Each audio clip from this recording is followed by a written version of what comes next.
No, no.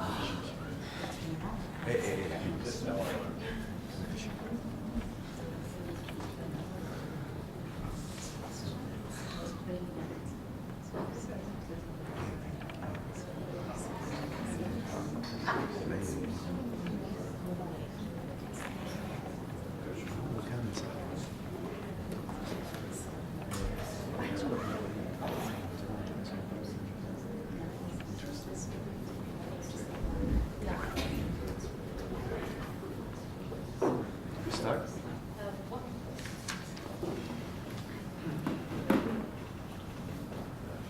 Yeah, we've been waiting. I didn't notice it at all. I think we can start. Yes. Okay. Welcome, everyone. I hope you had a good lunch. My name is Omar Dewachi. I'm assistant professor here, anthropology and public health. I'm also co-director of the conflict medicine program. I work mainly on Iraq and questions of history of medicine, present day kind of situation of war. So I'm, and my work has kind of touches on a lot of issues that both Martha and Joy will discuss today, partly with the intersection of war and sanctions. And so this panel is titled Law, Power, Knowledge, and War. You know, and I thought that maybe that would be my starting point.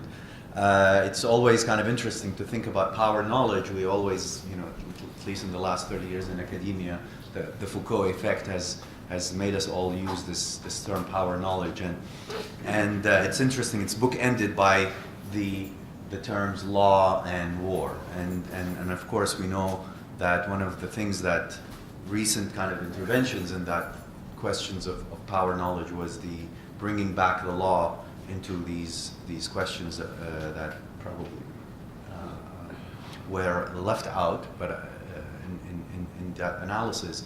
But I think war also is a very interesting bookend here, because it defines a kind of a different situation than what the power knowledge paradigm came to address. And is it really just about undoing that? Is it about redefining new modes of power knowledge relationship? So I think this is kind of maybe one of the things that I kind of was intrigued by this title. Wanted to think with everyone else here. So having said that, I will begin by introducing our first speaker, and it's really my pleasure to introduce Joy Gordon, who is a professor of social ethics at Loyola Chicago. I'm going to read a little bit. I mean, they sent me really a very short bio, and I actually had to go to the website to give them a little bit more of the introduction that they deserve. So she received her PhD in philosophy from Yale University, her JD from Boston University School of Law. She taught at Fairfield University until 2014, and recently, 2015, moved to Loyola. Her areas of specialization include social and political philosophy, human rights, international law and global governance, and ethical issues in international relations. She is on the editorial board of Ethics and International Affairs, and published extensively on legal and ethical aspects of the economic sanctions. And her book is been kind of very formative in the work that I've done. And if you haven't read this book on Iraq, it's called Invisible War, the United Nations and the Iraq Sanctions. I would really highly recommend this book. And partly because it's one of the few work that addresses the period of the sanctions very thoroughly, very empirically, in a very systematic way. And I would, you know, put my foot in my mouth to say this, but it is probably one of the best books written about Iraq over the past few decades. and especially coming from the Middle East studies and Iraq studies, who were mainly concerned with what Saddam said, or the Ba'ath Party organization, or kind of cultural forms that led to Iraq's failure, and always missing a very important moment in Iraq's history, which is the destruction of infrastructure of the state, and the kind of the beginning of a completely perverse way of dealing with politics and the state in Iraq. So I'm very happy to listen to Professor Gordon, and I'll leave the floor to her to continue. Thanks. Omar, thank you very much for your very kind words. I'm used to feeling much more obscure, and it's really quite wonderful to know there's actually someone who read the entire book, which does have 1,400 footnotes.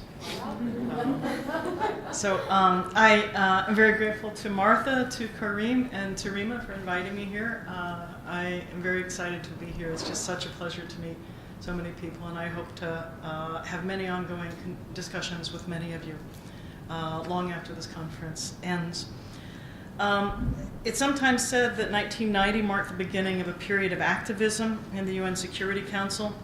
The Soviet Union was disbanding, and the paralysis that had characterized the Security Council for the duration of the Cold War was over. To me, it looks rather different. I think that activism is much too benign a word.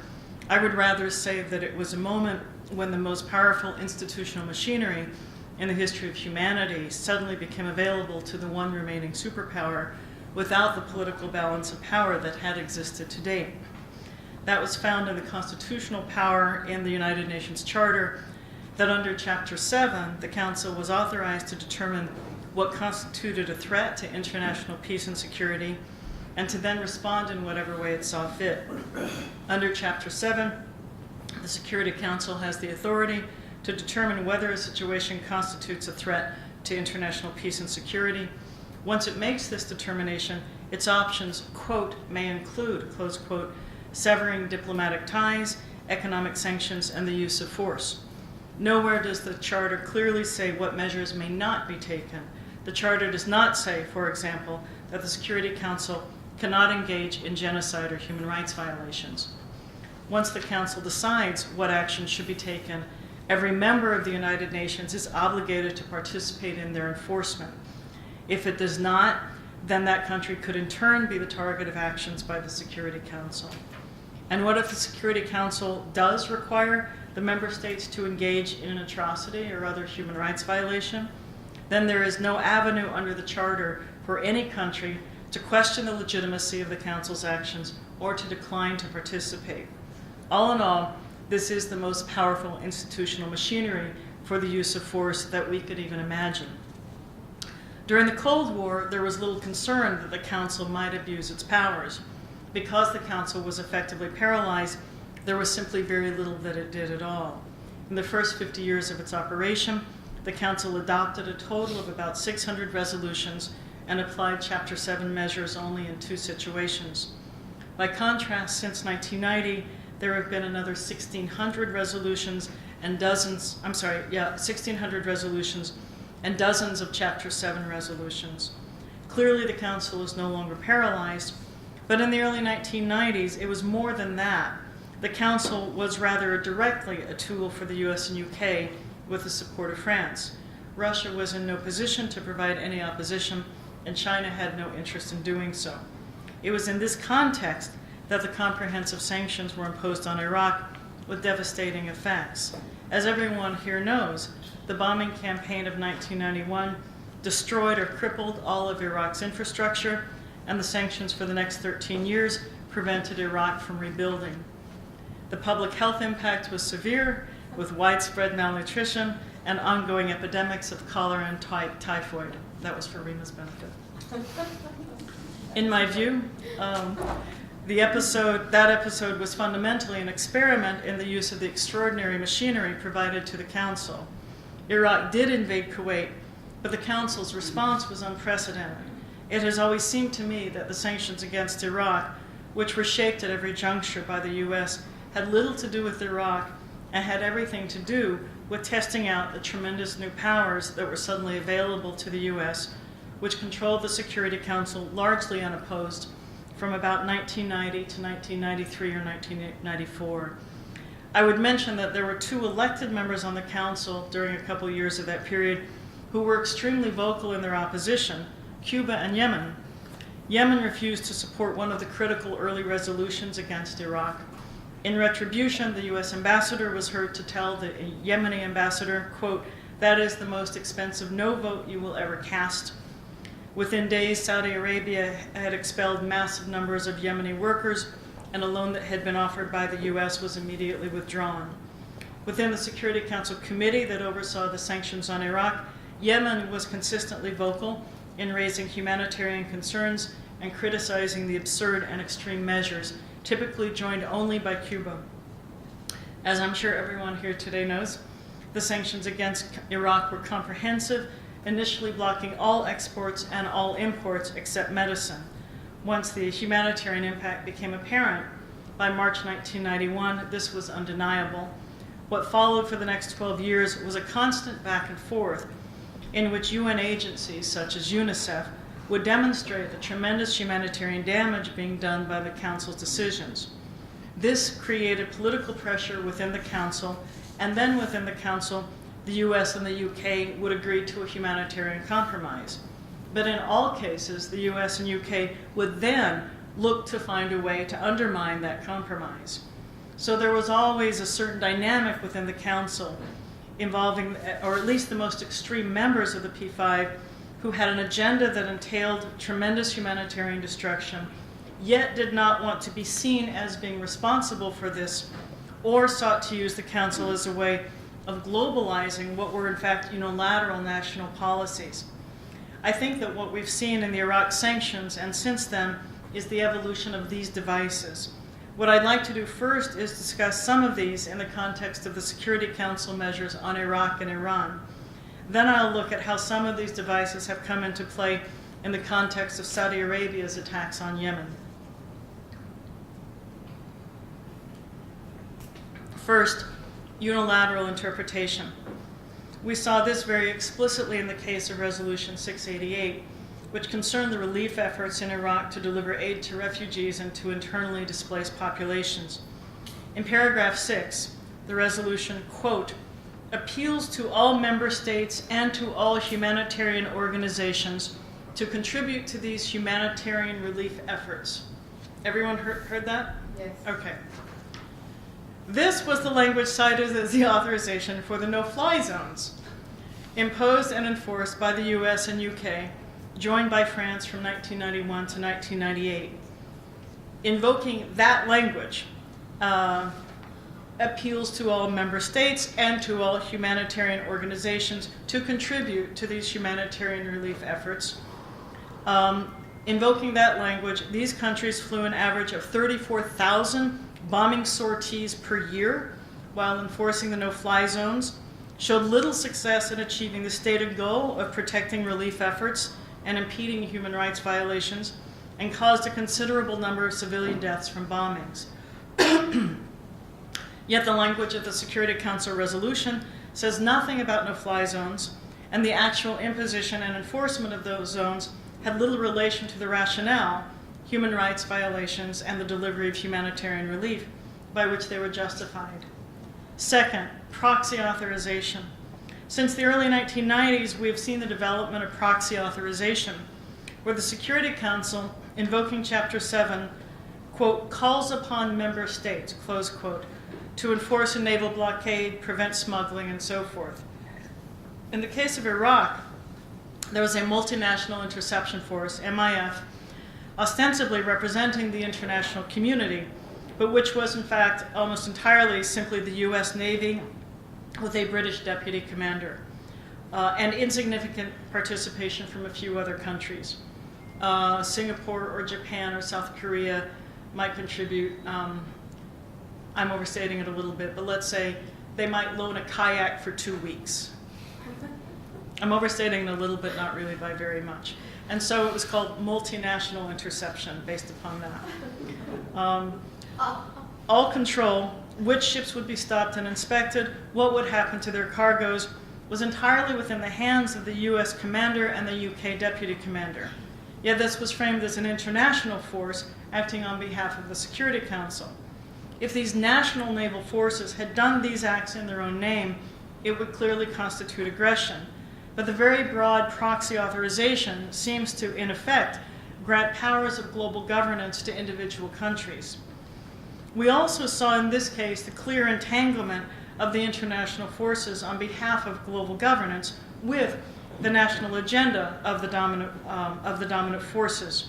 Once the Bush administration began plans to invade Iraq, the MIF suddenly became far more aggressive in boarding ships, an increase from about 100 or so boardings per year to between 1,000 and 2,000 boardings per year until the US invasion of 2003. Third, the device of shifting apparent responsibility. In the Iraq sanctions, one of the critical issues throughout the 13-year period was humanitarian exemptions. The language of the resolutions was explicitly extremely broad. So the Iraq Sanctions Committee within the Council, known as the 661 Committee, had to specifically agree to each exemption. But that decision-making took place by consensus, which meant that any single member of the committee could block or delay any humanitarian contract for any reason or no reason and could do so indefinitely. No information was made available to Iraq or to vendors about how each member voted or the reasons for the denial. Later on, the reasons for the denial were made available in a very terse way. But let's just say that for several years, no information was given at all as to the reason for denial. Was it denied because it's WMD dual use, or because the facts came through blurred and the matter could have been resolved by resending? So none of that information, even that basic, was made available for years. They were told only that, quote, the committee did not reach consensus.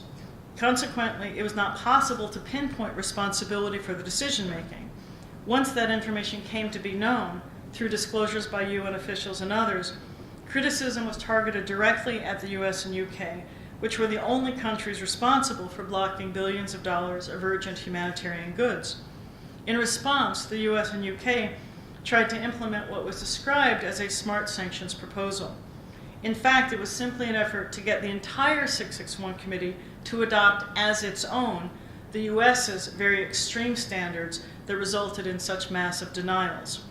The proposal did not succeed, but I mention it in some detail because of the pattern that is revealed here. However awful the situation became, for the US, this was never a reason to change the substance of its policies.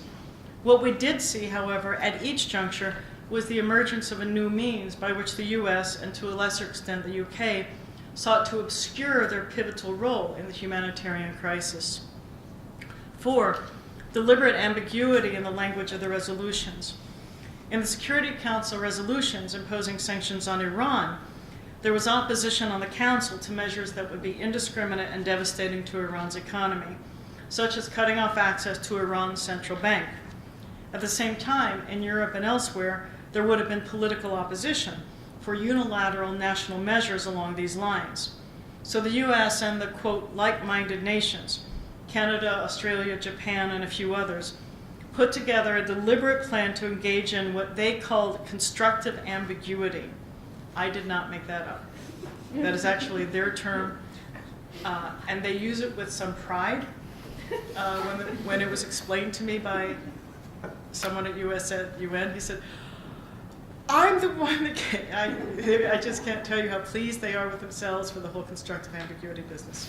Please tell us this story, please.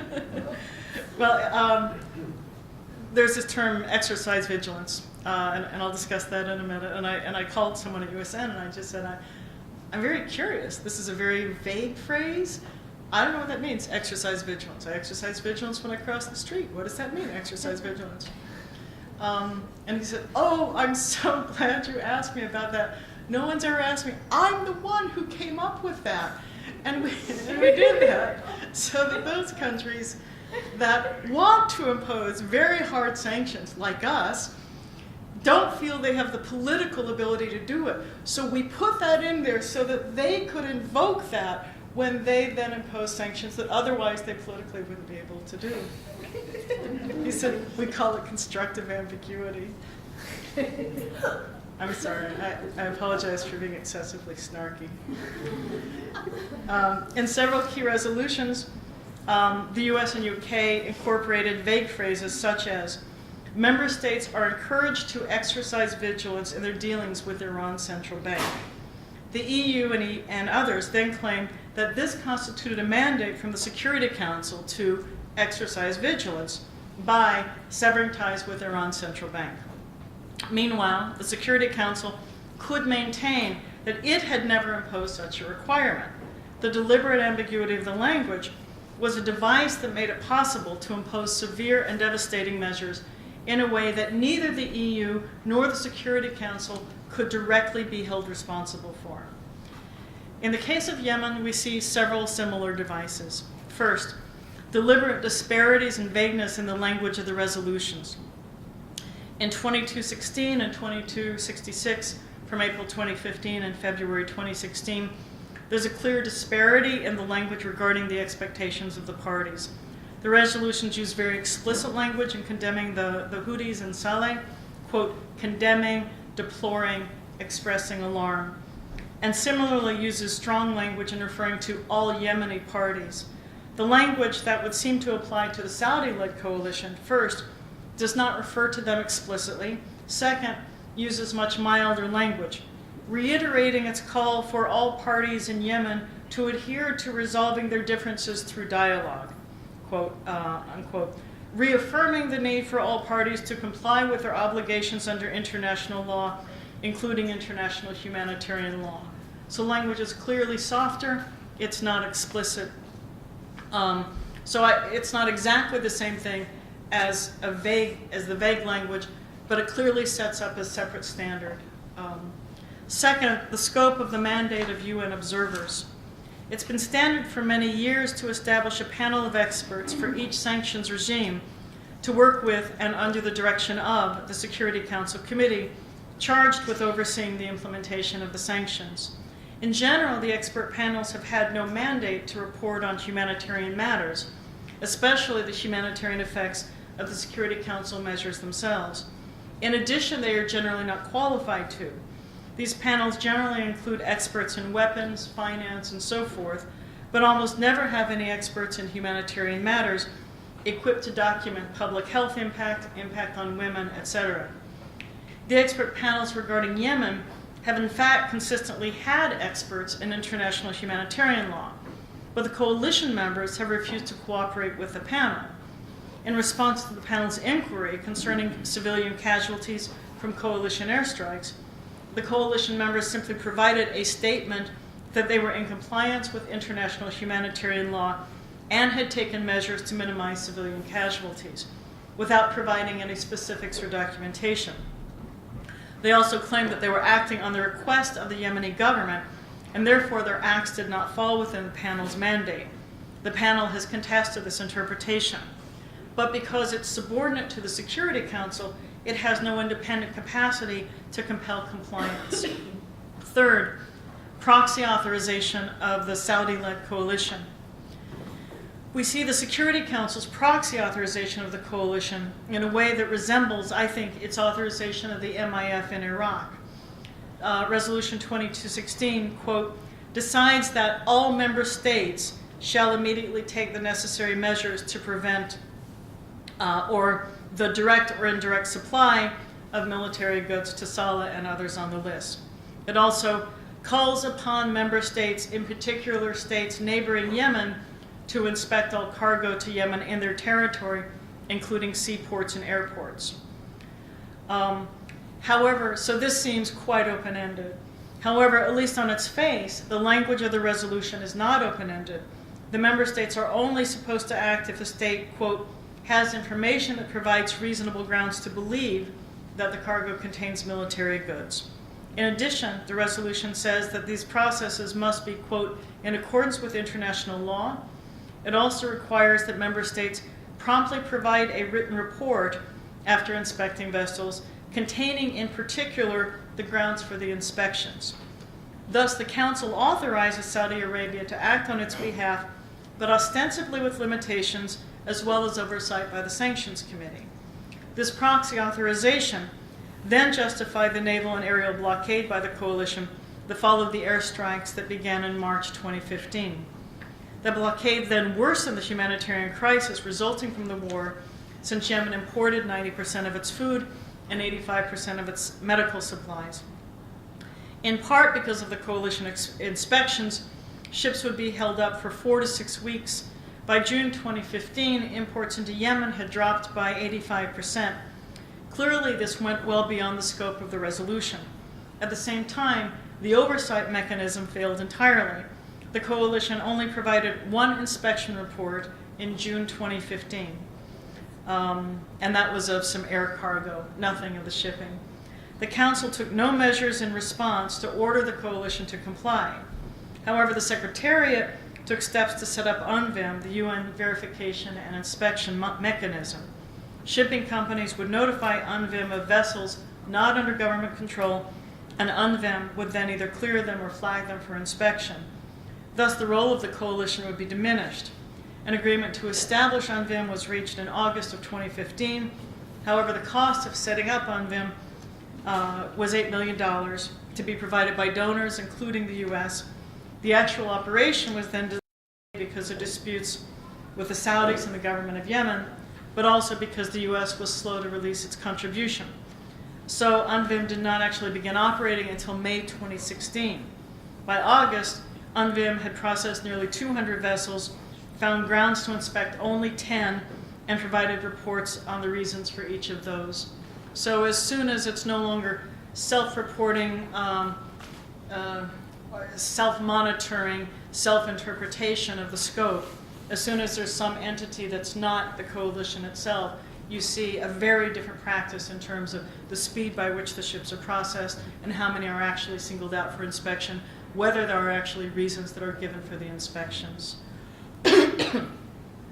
Overall, it seems to me that the Security Council's relation to the coalition is similar in certain regards to its relation to the U.S. during the period of the Iraq sanctions. That is to say, we see similar devices by which the Council seems to grant authorization to national forces to act with the imprimatur of global governance, while engaged in aggression with tremendous human costs.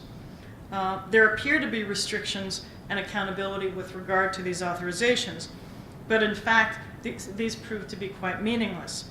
We see deliberately vague language that the aggressive parties then interpret as they choose. There are panels of experts, ostensibly with responsibility to gather information and report their findings, which in fact are blocked from doing so effectively, or when they do, are told that they are exceeding their mandate.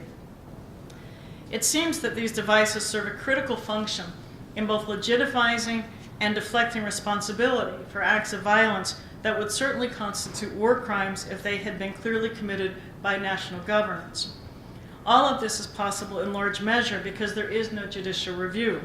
There's no independent court that would have jurisdiction to interpret the resolutions or to determine whether the Council or its proxies have violated international law. The ICJ has no direct jurisdiction over the UN Security Council, unless the Council itself or the UN General Assembly, or in some cases UN agencies, seek an advisory opinion, which is in any case not enforceable. The Security Council has immunity from prosecution by the ICC, the International Criminal Court, on such questions as whether the Security Council is acting in accordance with international law on a Chapter 7 measure, or whether its proxies have correctly interpreted the scope of their mandate, or whether its proxies, when authorized by a resolution under Chapter 7, are in accordance with international law. For all these sorts of questions, there is no external independent venue for interpretation and judgment. So in effect, all of these interpretive questions are resolved politically, which is to say, in the context of the Security Council, in accordance with the collective wishes or agreements of the permanent members. At the inception of the United Nations, when the scope of the Security Council's and the P5's powers were under discussion, the delegate from Mexico said, "So the mice will be watched, but the lions will run free." It seems to me that this is now true for the Lions proxies as well. Thank you very much.